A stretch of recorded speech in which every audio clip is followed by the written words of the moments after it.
I know a lot of people were worried about the tax measures that might be in the budget. You know, how are we going to pay for the pandemic? But the government has gone really lightly on taxes.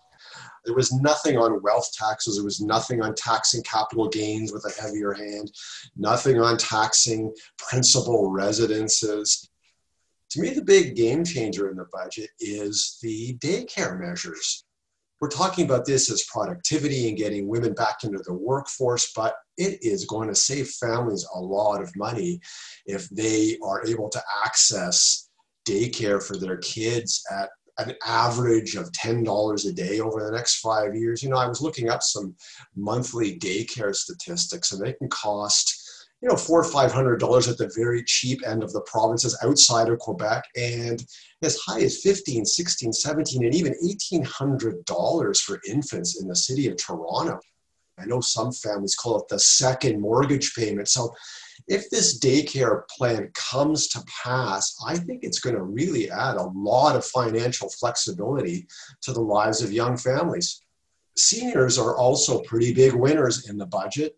If you are 75 as of mid-year, you're going to get a $500 cash payment. This is for OAS recipients. The budget would also raise regular OAS payments for recipients 75 and up by 10% as of July 2022. Post-secondary students also got some attention. The government said it is going to extend the period where interest does not accrue on student loans for an additional year, and that will last until March 2023.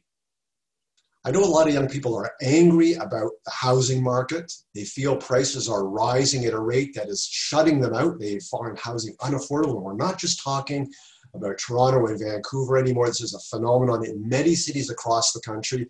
The government did not very much for this group. They have announced a vacancy tax on homes owned by non-resident foreign owners. This will kick in the beginning of next year. The idea being it makes investment properties a little less attractive. Maybe this will help contain rising house prices.